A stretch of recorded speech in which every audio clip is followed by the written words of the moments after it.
Chers frères et sœurs en islam, Assalamu alaikum wa rahmatullahi ta'ala wa barakatuh.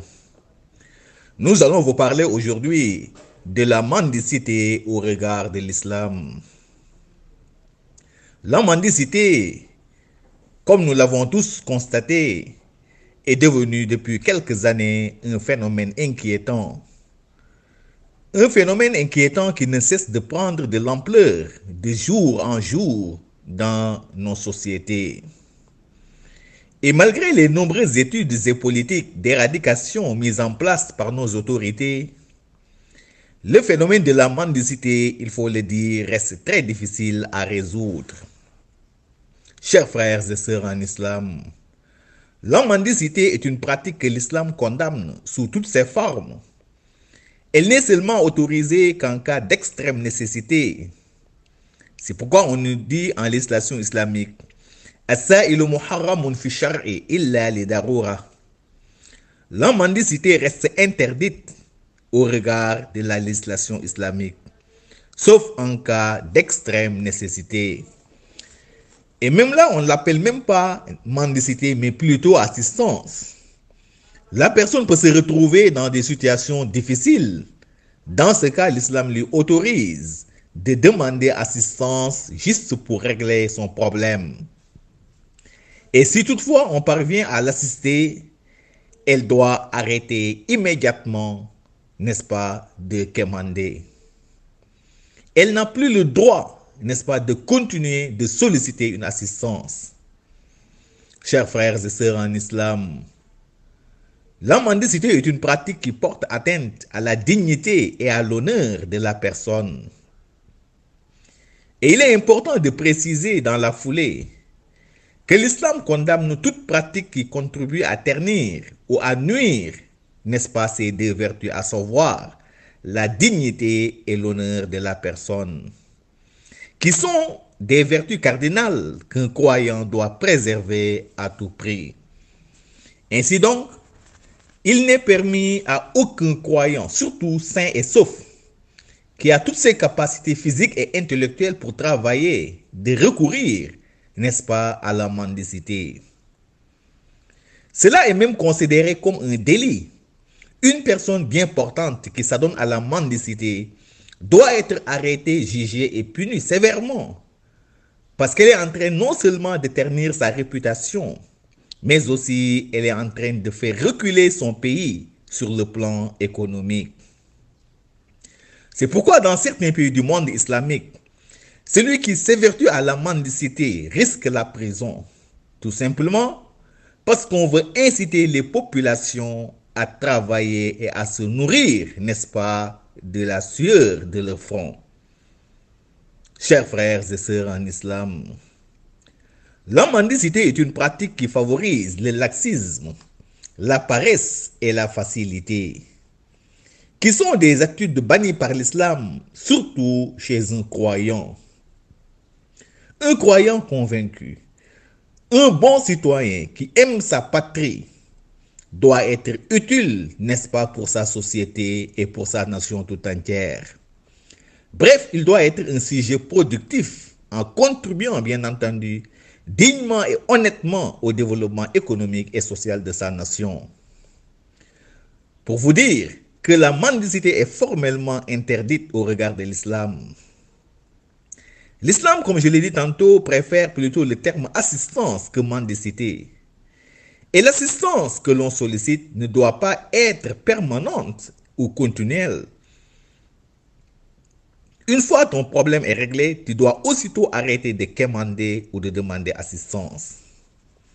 Le prophète Mohammed alayhi salam nous dit d'aller à la brousse, ramasser du bois sec, le porter, n'est-ce pas, sur le dos et le ventre est mieux que de quémander auprès des gens. لأن يختب أحدكم حزمة على ظهره خير له من أن يسأل أحدا فيؤتيه أو يمنعه.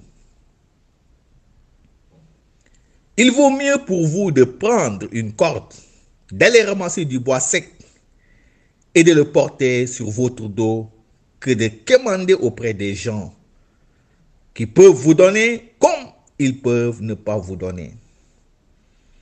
Muslim rapporte qu'un des compagnons du prophète Muhammad alayhi salam nommé Khabisa lui a dit un jour, je cite, « J'avais pris l'engagement de payer des frais pour réconcilier des gens.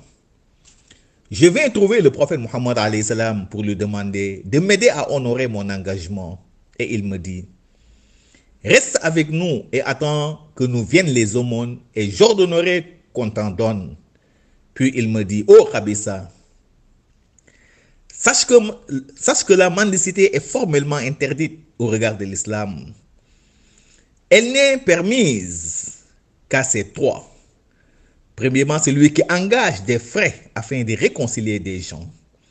Deux, celui qui est touché par une calamité naturelle, telle que incendie, inondation, entre autres. Trois, celui qui se trouve dans une pauvreté extrême au point de ne trouver de quoi nourrir, n'est-ce pas, sa famille. Ces trois-là peuvent demander assistance jusqu'à ce qu'ils puissent subvenir à leurs besoins. Puis ils arrêtent, n'est-ce pas, de quémander. La mendicité, chers frères et sœurs en islam, n'est plus l'affaire des talibés qui sont dans les daras. Aujourd'hui, elle a pris une proportion inquiétante dans nos sociétés. Des couples ou des personnes qui quittent leur pays d'origine pour venir s'installer au Sénégal, rien que pour s'adonner à la mendicité. Des personnes bien portantes qui s'habillent très bien et qui passent tout leur temps, n'est-ce pas, à quémander, à tendre la main pour mendier. Des personnes mal intentionnées qui se cachent sous le manteau de maîtres coraniques en utilisant de petits enfants qu'ils exploitent à longueur de journée par le biais de la mendicité.